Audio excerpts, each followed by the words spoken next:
What's good, guys? I'm Zio, your friendly neighborhood Nigerian. Welcome to my channel, where you'll get to see me turn this G37 into a house. Yeah, you heard me. I'm not joking. Well, I'm joking. Not literally, of course, but maybe we'll see. We'll see how the channel does. So it's completely up to you.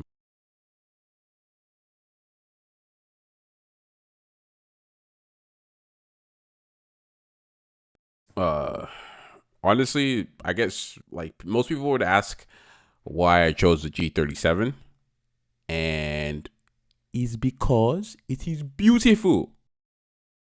Look at it just glistening, spectacular and fantastic in the lights. Come on now.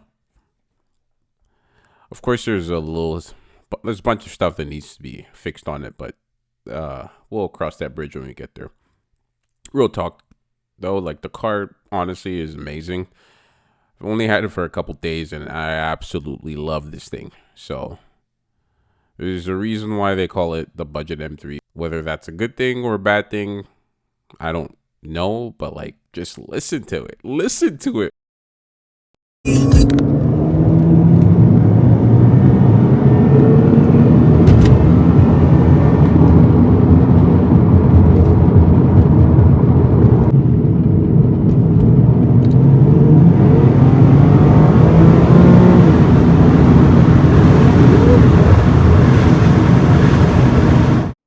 Anywho, it's kind of lackluster at the moment. Like, there's a lot of stuff that I want to do to the vehicle. So, as you can see, like, it's bone stock, and there's also some body work that needs to be done. It has some rust spots on the fenders, a dent on the left side fender.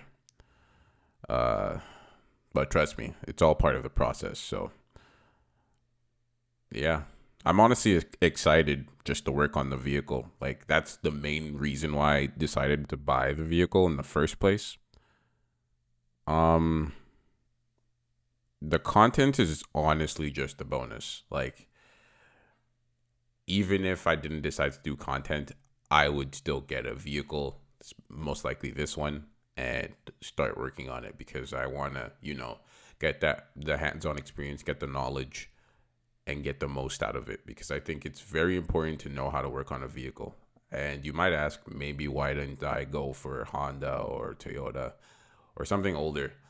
Those are really hard to find in better or decent condition, at least where I'm at. I'm in Manitoba, right? So like rust eats through everything. So that's one of the main reasons why I was like, yeah, let me go for Infinities. Those are usually kept relatively clean, at least in my area. I'm not entirely sure in other places in Canada if that's like that follows the same, or that tracks the same, but like the sedans tend to be more well kept than I would say the coupes. Maybe because like they're usually been driven by like older gentlemen, but I'm getting like sidetracked here. Uh like as of now, I'm planning to keep it relatively NA. I'm gonna do the typical cosmetic mods and slight performance mods like long tube intakes, a tune, an exhaust system, valve, of course, but that's kind of iffy right now because I'm thinking of replacing the current engine into a lower kilometer engine.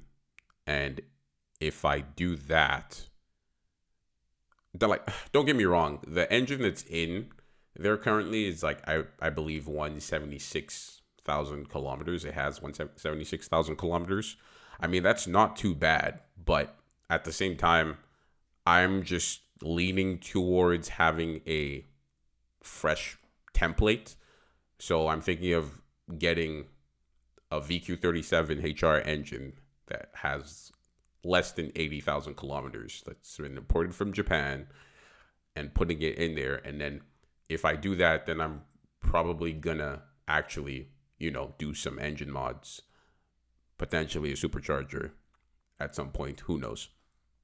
But You see what I'm getting at when I say like it's iffy, because I'm still deciding on whether I want to do the engine swap first or I want to do the exhaust system first. It makes more sense to me to do the engine swap first because I don't want this happening.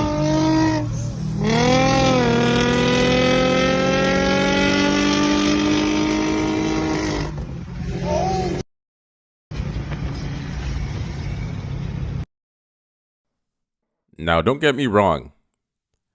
I know these VQs, especially the VQ37 HR engine, like they're built tough, but I just don't want to take a chance because I know with an engine that is up there in kilometers, like there's going to be a bunch of weak points, especially if you start throwing in boost in there. So that's essentially my reasoning. I can see, like, yeah, I just don't want to take the chance. So that's just what I'm thinking, anyways. But I don't know. I'm just maybe thinking about it too hard. Anyways, just let me know what you guys think in the comments there, because again, I'm new to all this stuff. I have some knowledge, but it's going to be a learning process all through the modifications on this channel. So if I sound like an idiot, it's because I am. I'm learning, so cut me some slack, and I would appreciate the suggestions. But yeah, that's pretty much everything that I wanted to really cover on the first segment of this channel. So thanks again for tuning into my channel. God bless. Hope y'all have a great rest of your day, and stay tuned.